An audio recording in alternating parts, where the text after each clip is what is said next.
manchette aujourd'hui, CTRB rencontre Marthe Laverdière. Bonjour à tous et bienvenue à votre bulletin d'information diffusé sur les ondes de CTRB, votre télévision locale et régionale. Aujourd'hui, le 16 juin 2025, à la belle humeur, au Pépitre. Marthe Laverdière était conférencière invitée dans le cadre d'une activité de levée de fonds pour le projet de relocalisation du groupe d'entraide En toute amitié. C'est devant une salle comble que Mme Laverdière a prononcé sa conférence « On peut-tu être heureux ?»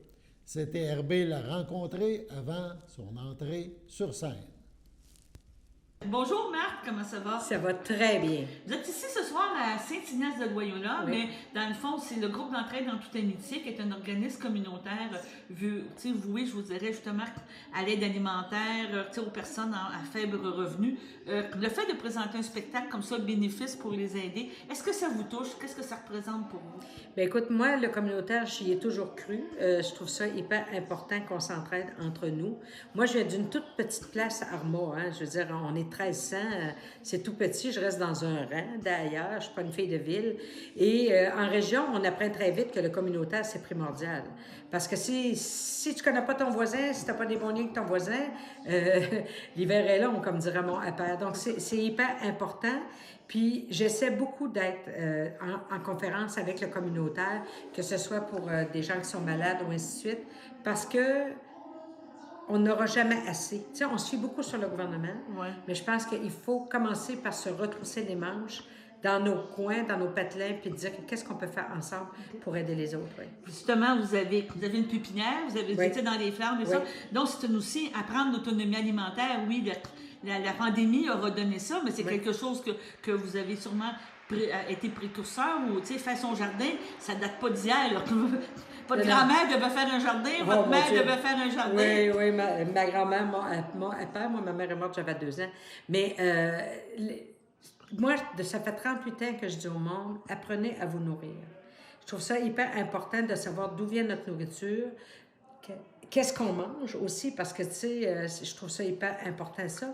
Et je trouve qu'on a un renouveau depuis 2-3 ans, depuis la pandémie, où les gens, ils vont s'intéresser beaucoup à d'où vient ce que je me mets dans le corps. On a eu peur, hein? Ouais. Fait que je pense qu'on est plus porté vers, je dirais, on est plus sensible à ça, les circuits, d'où ma nourriture venait. Tu sais, quand on a eu à un moment donné quasiment une rupture avec le confinement des circuits, les épiceries se vidaient vite, le monde, il y en a qui sont rentrés en panique, ça courait le papier de toilette. Écoute bien, tu sais, si tu savais qu'à Repoigny, il ne courait pas le papier de toilette, là, tu peux t'essuyer avec n'importe quoi, cours après la nourriture. Oui. Mais ça, j'ai toujours trouvé ça important, je l'ai appris très jeune, puis écoute, moi, je fais des conférences aussi horticoles, donc je trouve que c'est la base. Il faut que tu saches te nourrir. Je pense que en période d'inflation, les coûts élevés, faire ton jardin, c'est pas compliqué. Là. Je vais regarder, puis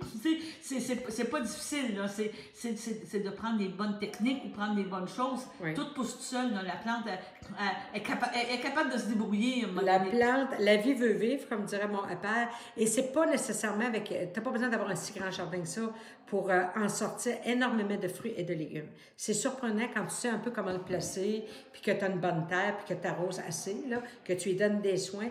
La terre, elle est hyper généreuse. Je trouve que ça, on l'a oublié. Okay. En terminant ce soir, ça va être quel message? C'est quoi vous voudriez que les gens retiennent quand ils vont sortir? Hey, Marthe était bonne, elle nous a fait des bonnes jokes, elle a fait des bonnes affaires. C'est quoi le message que vous voulez laisser? À soir, c'est une conférence sur le bonheur. Hein? On peut-tu être heureux? C'est réellement mon cheminement pour avoir trouvé le vrai bonheur. Il y en a qui disent que le vrai bonheur n'existe pas, c'est que des petits bonheurs. Non, je pense qu'il y a réellement un vrai bonheur qu'on peut arriver dans la vie. Et puis, je veux surtout que les gens comprennent à soir. On pense toujours que l'herbe est plus verte sur le voisin, mais le bonheur est si près de nous, c'est parce qu'on lui tourne le dos souvent. Êtes-vous heureuse? Êtes-vous sur votre X? Moi, je suis heureuse depuis quelques années, énormément. Puis c'est pas parce que j'ai pas de souffrance personnelle, hein, je comprends, on en a tous, mais j'ai compris pourquoi d'une fois dans la vie on doit avoir des souffrances. Ouais. OK. Donc, je veux dire, votre cheminement, c'était pas prévu de faire des conférences, c'était pas prévu, mais vous êtes heureuse, puis vous dites, je pense que c'est important que je sois là, que je transmette ça. Oui, que je transmette ça. Puis moi, j'ai une fondation, moi aussi, pour les enfants malades, handicapés. Donc, je pense que dans la vie, on vient au monde pour quelque chose. La vie nous montre où est-ce qu'on doit être. On peut accepter ou non, ça dépend si on a des peurs ou ainsi de suite. Mais je pense que pour être heureux, il faut que tu sois où est-ce que la vie voulait que tu sois. Et vous êtes où vous voulez. Oui.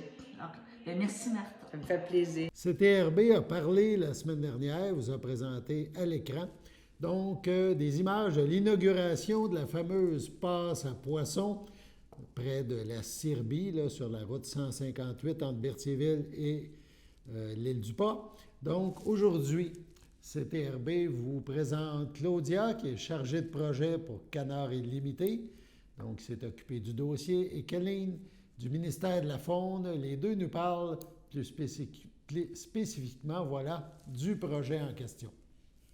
Ben moi, d'entrée de jeu, je pourrais premièrement remercier les gens de la place qui ont dû, pendant 2 mois et demi, supporter les travaux. Sachez qu'on a fait notre gros possible pour réaliser ça dans un délai le plus court possible. Il y avait des enjeux. On a eu une oreille attentive aux questionnements puis aux imprévus qui est arrivé, puis ils ont remédié rapidement. Mais je pense que merci beaucoup aux concitoyens. Là, la dernière couche d'asphalte finale, elle est complétée. Maintenant, ça va être plus facile d'accéder aux traversiers puis à Saint-Ignace-de-Loyola puis aux autres villages plus au sud. La mise en œuvre de cet aménagement-là, pour Canard Illimité, on a agi à titre, on a été chercher le financement auprès de la Fondation. Merci beaucoup, la Fondation de la Faune. On a une belle collaboration, c'était facile avec vous. Puis notre participation pour Canard Illimité, c'est vraiment d'orchestrer la réalisation des travaux avec le processus d'appel d'offres pour les entrepreneurs, les réunions de chantier, l'octroi du contrat, puis toutes les périodes d'échantillonnage qu'il y a dû avoir pendant les travaux, puis les prises de décision. C'est un gros chantier, donc il y avait souvent des décisions rapides à prendre. Il y avait une bonne collaboration avec les gens du ministère, la MRC, la firme de génie avec laquelle on a travaillé. Donc, pour nous, c'est un gros projet. On est habitué avec des plus petits projets que ça, mais lui, c'est un plus gros. Puis, ça s'orchestre comme un petit. Fait que, je pense qu'on a bien livré le dossier. Puis, je tiens à remercier Catherine et Kellen parce que tout l'aspect du concept fin, des seuils, c'est leur expertise, puis je sais que les poissons vont l'apprécier. Oui, ce que je peux ajouter de mon côté, c'est de remercier Canard et Claudie pour leur implication dans le projet, des projets de cette envergure, puis même plus petits, avec une équipe multidisciplinaire, rend le tout beaucoup plus facile, plus simple pour tout le monde impliqué et en profit de la nature et les milieux naturels. Alors, ces projets peuvent être beaucoup mieux effectués et plus efficaces. Avec tout ça, pour le côté plus biologique, comme mentionné, il y a 13 seuils qui sont placés dans une manière que les poissons peuvent rentrer et aussi sortir avec le décrue et garder l'eau dans le marais. Alors, le marais ne s'assèchera pas aussi vite que s'il n'y avait pas une rétention d'eau avec ces seuils-là. Alors, l'habitat d'alvinage, que les petits poissons peuvent rester dedans, se nourrir, agrandir plus vite avant de rentrer dans le fleuve, est disponible pour eux autres. Ça donne aussi l'habitat, comme mentionné, à la sauvagine qui l'utilise, et aussi tous les autres amphibiens, reptiles, etc. Alors, c'est pas mal le gros du concept en arrière des seuils. On a fait un suivi de 6 semaines de pêche pour les poissons qui rentrent dans le marais. Puis c'est environ une trentaine d'espèces qui se présentent dans le marais cette année. Entre autres, le brochet et la perche chaude, qui est des espèces importantes et emblématiques du lac Saint-Pierre. Alors, avec ça, on va continuer dans les années précédentes pour continuer sur cette suivi-là. Il y a des règlements en lien avec des passes migratoires. Puis on est en train d'assurer qu'il y a l'affichage adéquat pour assurer que le public sont au courant des règlements qui permettent ou non la pêche à proximité du ponceau. Sur ce, allons à la pause. Votre station de télévision de Berthierville vous invite cordialement à son bingo hebdomadaire télédiffusé tous les samedis matins dès 9h30. Depuis longtemps, les fans de CTRB se divisent le joyeux montant de 600 $ chaque semaine à cette joute de bingo. N'oublions pas non plus le super bingo mensuel d'une cagnotte de 2000 $ que vous pourriez vous partager chaque premier samedi du mois. Un moment de fébrilité qui pourrait devenir payant pour plusieurs d'entre vous. Pour vous procurer ces fameuses cartes de jeu, les dépositaires participants sont à Berthierville, le dépanneur Formule 1, la station-service Armois sur le boulevard Gilles-Villeneuve, le marché IGA Extra Famille Mont-d'Or sur la rue Gabrielle-Brissette, le marché Métro Boucher sur la rue Notre-Dame et la pharmacie Proxime sur la rue Frontenac. À Saint-Ignace de Loyola, le dépanneur Proxy sur la rue de la Traverse, la boucherie Aldo sur le rang Saint-Michel. C'est donc un rendez-vous hebdomadaire chaque samedi matin à 9h30 sur les ondes de CTRB, votre télévision locale et régionale, celle-ci toujours en haute définition.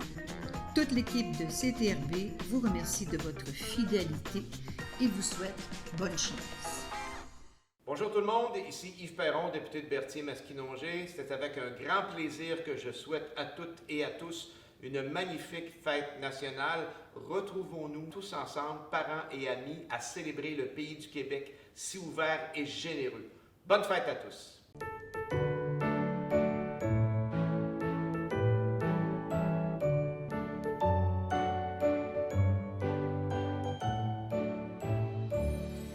En ce 16 juin, la FADOC de l'Île-du-Pas désire souhaiter bonne fête à Yvon Sylvestre. C'est votre anniversaire aujourd'hui, en ce 16 juin 2025. Toute l'équipe de CTRB se joint à moi et vous souhaite un heureux anniversaire. On parle maintenant d'une randonnée qu'organise le CABA, le Centre d'action bénévole d'Autrey. Donc, c'est la randonnée gourmande du CABA. Ça aura lieu mercredi 25 juin prochain. En cas de pluie, la randonnée sera annulée ou reportée à plus tard. On décidera à ce moment-là. L'inscription est cependant obligatoire avant lundi 23 juin midi. On se rendra au sentier du Moulin seigneurial à Pointe-du-Lac, donc dans le secteur Trois-Rivières, à Pointe-du-Lac. Départ à 9h du CABA, covoiturage 10 $, 6 places disponibles. 9h30, randonnée dans les sentiers. Donc, c'est au 91-51 rue Notre-Dame-Ouest à Trois-Rivières. 11h30, dîner au restaurant Le Grec.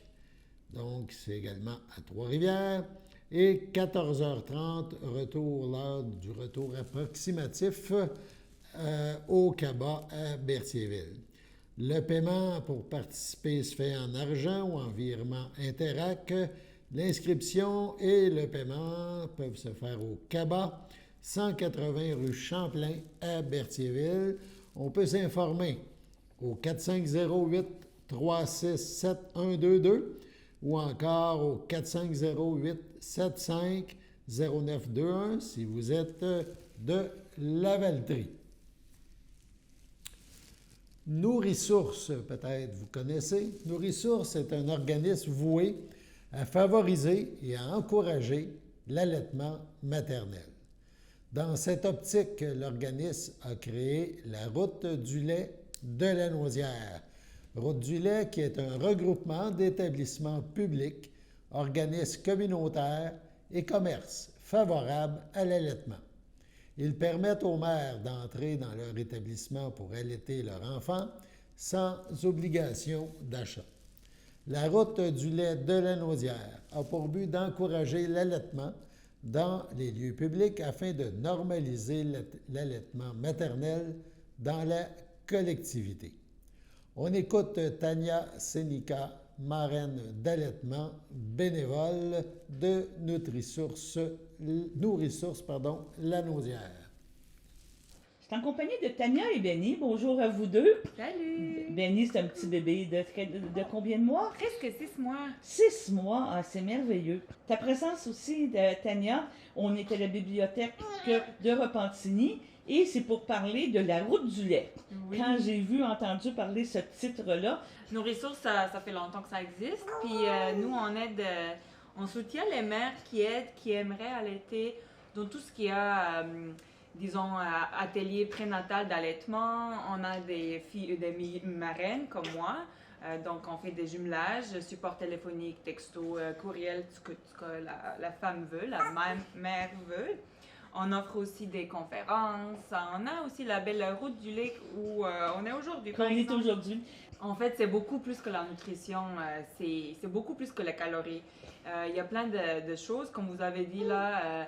Les anticorps, en fait, les bébés leur corps n'est pas capable de créer des anticorps pas suffisants jusqu'à l'âge de 2 ans. C'est pourquoi l'Organisation mondiale de l'allaitement, de la santé recommande l'allaitement jusqu'à 2 ans et surtout de façon exclusive jusqu'à 6 mois. Exactement, c'est fortement encouragé, surtout aussi, si vous ne savez pas encore, pour les bébés prématurés, c'est comme le médicament. Okay. Et puis, il y a autant de bienfaits pour les bébés que pour les mamans. Par exemple, la santé émotionnelle de chaque côté, la santé mentale, l'attachement. Oui. En fait, c'est un moment de calme pour moi, c'est un moment de relaxation. Pour l'isolement, en fait, on offre aussi des aides d'allaitement. Et pour ce qui est allaiter dans le public, en fait, c'est notre droit en tant que mère. C'est écrit dans la Charte québécoise des droits et des libertés qu'on a le droit d'allaiter n'importe où, si on veut, bien sûr. On n'a pas besoin de se faire dire oui, les toilettes sont là. En fait, vous ne prenez pas de lunch dans les toilettes, alors lui non plus. Non, c'est ça. Non, c'est un bon argument et tout. Mais quand même, si une mère n'est pas comme moi je ne suis pas gênée du tout, j'allaite mon bébé en marchant, whatever. Mais il y en a d'autres qui sont un peu plus timides, puis voilà, on a maintenant en ce moment dans une bibliothèque, puis on a plein aussi dans les centres d'achat, des endroits. En fait, la route du lait compte 168 partenaires à la Lanaudière. C'est quand même beaucoup. Et puis, on a aussi des belles chaises confortables pour allaiter où on peut déposer le bébé ici, surtout quand il est nouveau-né, c'est plus confortable. Oui. Des fois, c'est vraiment un endroit, genre une chambre séparée, une pièce séparée. Des fois, c'est juste un peu comme plus intime comme ici. Et puis, le bébé a aussi des fois besoin de moins de distraction. Chaque diade, on dit chaque bébé et mère, c'est différent. Donc, on peut avoir des problèmes avec le premier, puis pas avec le deuxième, ou l'inverse. Puis, de mon côté, je dois dire oui, c'est le deuxième. J'ai eu beaucoup de difficultés avec ma première. Je connaissais pas Nourrisource à l'époque. Puis à cause que j'ai eu beaucoup de problèmes, je sens que je suis bien outillée pour aider d'autres mamans. C'est ça. Oui, tout à fait. Quand c'est un premier enfant, surtout mode nouveau-né, on ne sait pas encore, on n'a pas encore développé la bonne position d'allaitement. Comment on va tourner, où on va mettre la tête. Est-ce qu'on a les coussins avec nous? Bien sûr que d'habitude, non. Donc, c'est bien confortable d'avoir quelque chose pour déposer la tête. Alors, la route du lait, en fait, il y avait un précurseur qui a commencé en janvier 2007 par plusieurs partenaires, dont Nourrisource, qui s'appelait Bienvenue au bébé allaité. C'était avant la route du lait. La route du lait, après, ça a commencé avec le mouvement d'allaitement québécois, le MAC. Bientôt après, mais la Lanaudière s'est joint en 2018. Donc, depuis maintenant 2018, surtout les 3 dernières années, que Nourrisource travaille fortement sur le développement des partenaires, tout ça. Il y a 168 partenaires ou bien endroits, places. Mais ce n'est pas juste Nourrisource, il y a d'autres partenaires aussi. On peut tout trouver ça sur notre site web. Le site Internet, on va le montrer. Exactement. On va ça. D'ailleurs, il y a le site web, il y a une carte avec tous les endroits. Et il y a même une application qui existe maintenant pour Apple. Puis Android, ça s'en vient aussi. C'est ça. Ça continue de croître, de grandir. C'est bien. Et puis, on a aussi 20 chaises comme ça que nos ressources Lanaudière a offert, en plus de 4 bancs qui ont été offerts par la ville de Terrebonne et nos ressources. Ah, ben c'est bien. Donc, félicitations pour cette belle initiative. Puis, on va inviter les gens à faire la route du lait aux mamans, de profiter de l'été pour pouvoir aller faire plein d'endroits en même temps. Excellent. Merci. Voici une plaque porte-clés des amputés de cœur. Quand vous utilisez une plaque porte-clés, vous protégez vos clés. Si vous les perdez, la personne qui les trouvera pourra appeler au numéro au dos de la plaque. Ou les déposer dans une boîte aux lettres. Puis, les amputés de guerre vous retourneront vos clés. Gratuitement! Commandez vos plaques porte-clés aujourd'hui à amputédeguerre.ca. Et améliorer la vie des personnes amputées comme moi. Merci.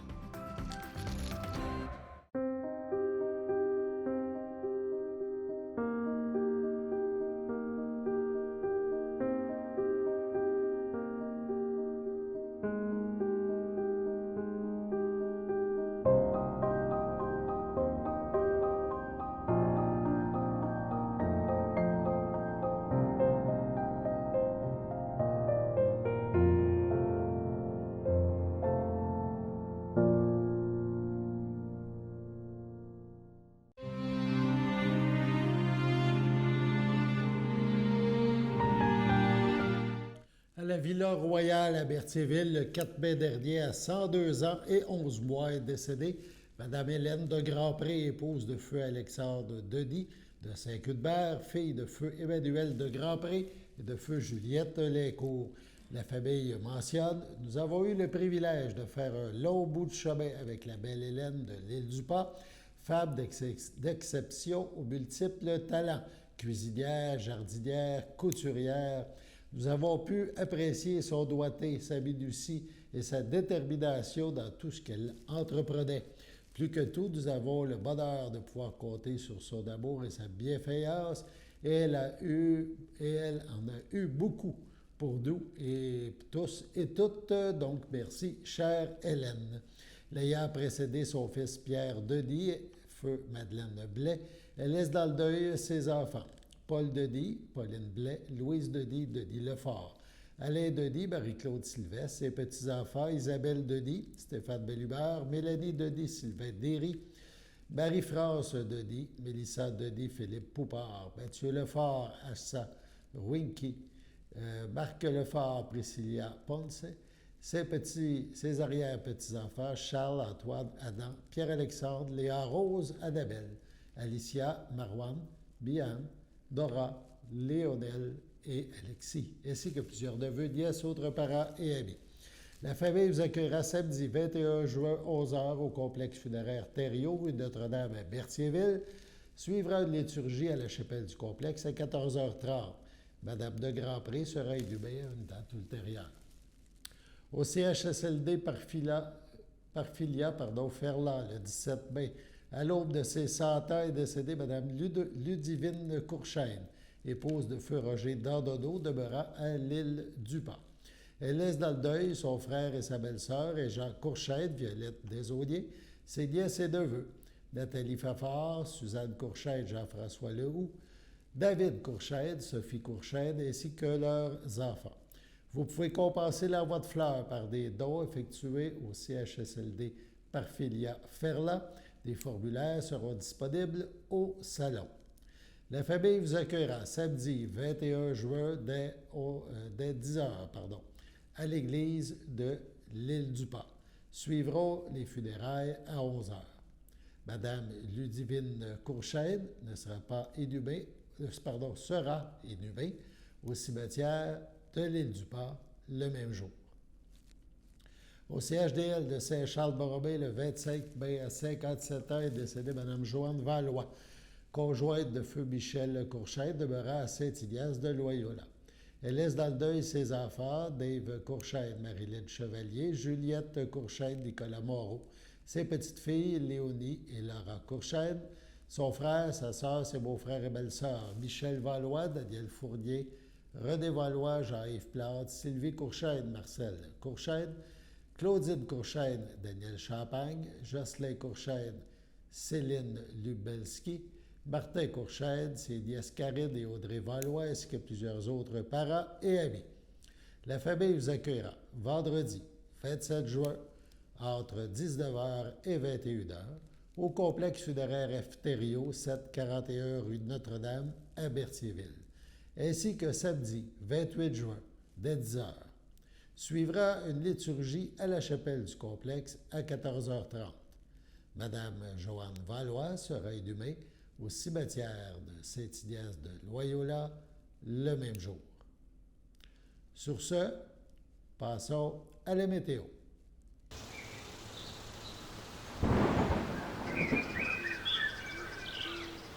Bienvenue à votre météo de cette semaine. Aujourd'hui, lundi soir, ce sera ensoleillé avec passage nuageux, une température de 25, un temps ressenti de 29. Lundi nuit, ce sera des risques d'averses, une température de 15, un temps ressenti de 14, moins de 1 mm de pluie. Le mardi matin, ce sera nuageux avec averses, une température de 19, un temps ressenti de 20, moins de 1 mm de pluie. Mardi après-midi, ce sera des risques d'averses, une température de 28, un temps ressenti de 34, moins de 1 mm de pluie. Mardi soir, ce sera plutôt nuageux, une température de 25, un temps ressenti de 31. Mardi nuit sera plutôt nuageux, une température de 19, un temps ressenti de 20. Et voilà, c'était tout pour votre météo.